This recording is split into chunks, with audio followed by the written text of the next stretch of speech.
Titanic जहाज के मलबे तक जाने वाली छोटी आबदोस बहरी ओकियानूस में लापता हो गई है। ये सबमर्सिबल तकरीबन सतह समंदर से 8 किलोमीटर पानी के नीचे गई थी, लेकिन अब इससे राब्ता मुनक़ता हो गया है।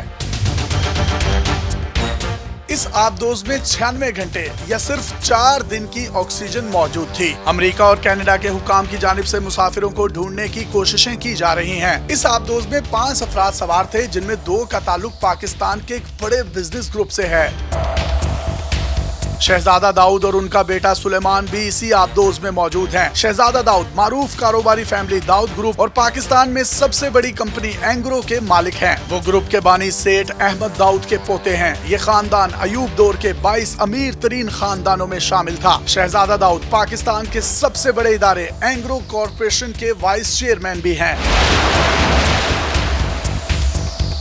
ये कैलिफोर्निया में कायम एक तहकीकाती इदारे सिटी के भी ट्रस्टी हैं। ये इदारा खलाई मखलूक की तलाश का काम करता है। बाकी तीनों भी इंतहाई मशहूर और अरब खरबपति लोग हैं। जिस आबदोस में ये लोग समंदर की तह में गए थे, वो ओशन गेट नामी कंपनी की तैयार की हुई है। ये आबदोस फौजी आबदोसों के मुकाबले में ज्यादा गहराई तक जाने की सलाहियत रखती है। अमेरिका के पास जदीद आबदोसें हैं जो कि मैक्सिमम 2 से 3000 मीटर की गहराई तक जा सकती हैं, लेकिन ये आबदोस 4000 मीटर तक पहुंच सकती है। इस छोटी आबदोस का नाम टाइटन है। ये टाइटेनियम और कार्बन फाइबर से तैयार की गई है। इसमें गहरे समंदर के दबाव को बर्दाश्त करने की सलाहियत बहुत ज्यादा मौजूद है।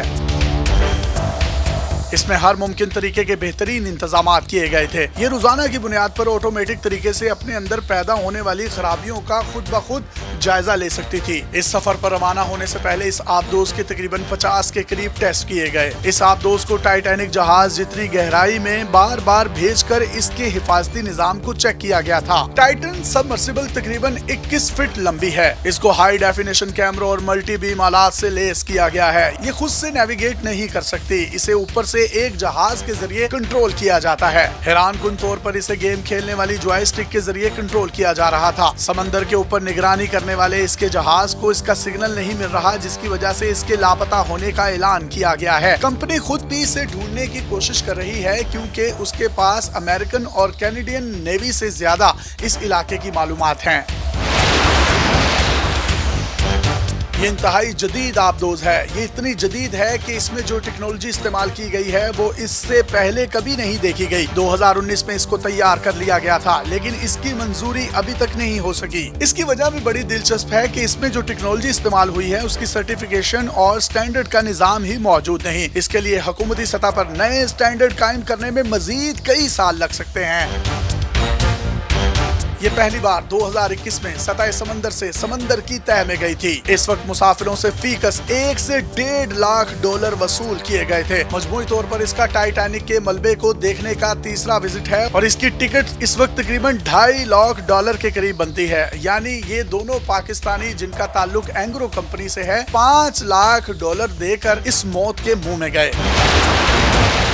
इस आबदोस का मिशन क्या था? इस मिशन पर बात करने से पहले हम बैकग्राउंड पर आपको टाइटैनिक जहाज का बता देते हैं। टाइटैनिक एक इंतहाई लग्जरी मुसाफिर बरदार बहरी जहाज था। 1912 में ये लंदन से न्यूयॉर्क जाते हुए एक आइसबर्ग से टकराने के बाद डूब गया था। इस हादसे में 1500 के करीब लोग मारे गए थे। वक्त के साथ साथ लोग इस वाक़े को भूलते गए, लेकिन 1997 में इसमें उस वक्त लोगों की दिलचस्पी में इजाफा हुआ जब जेम्स कैमरून ने टाइटैनिक के नाम से फिल्म बनाई। टाइटैनिक का मलबा कैप कोड से तकरीबन 900 नॉटिकल मील दूर मशरिक में मौजूद है। ये लगभग सतह समंदर से 4000 मीटर की गहराई है, जिसको दूसरे लफ्जों में सतह समंदर से उसकी गहराई 4 किलोमीटर के करीब है। इतनी गहराई में जाना आम इंसानों के लिए मुमकिन नहीं है, क्योंकि समंदर की तह में आप जितना जाते जाएंगे उतना ही पानी का दबाव बढ़ता चला जाएगा। इंसानी जिस्म चंद 100 मीटर की ही गहराई बर्दाश्त कर सकता है। उसके बाद इंसान के जिस्म की हड्डियां टूटना शुरू हो जाती हैं। इसीलिए टाइटैनिक के मलबे तक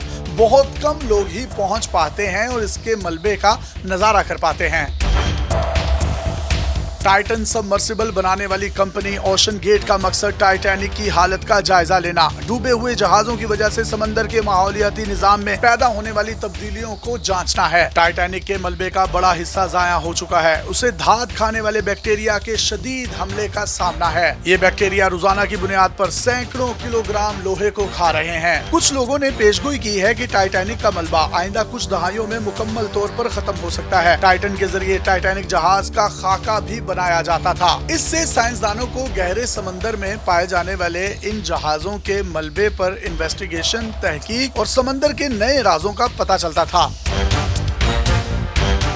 अब तमाम तर कोशिशों के बावजूद इस सबमरीन का कोई पता नहीं लगाया जा सका। माहिरीन की जानिब से इसे इंतहाई तशवीशनाक करार दिया जा रहा है। आमतौर पर एक आबदोज को हर चंद मिनटों में सिग्नल भेजना चाहिए, लेकिन इसका सिग्नल नहीं आया। आखिर क्या वजह है कि सिग्नल नहीं आ रहा? आबदोज में खराबी उसकी वजह हो सकती है। आलात की बंदिश या इंजन का बंद होना भी सिग्नल की राह में रुकावट हो सकता है। अगर ये पानी के बहुत ज्यादा दबाव वाले इलाके में चली गई तो इसका बचना नामुमकिन होगा। अगर ये टाइटैनिक के मलबे में फंस गई तो इसका बचना और भी ज्यादा नामुमकिन हो जाएगा। ऐसी सूरत में सोनार सिस्टम के लिए टाइटैनिक और टाइटन में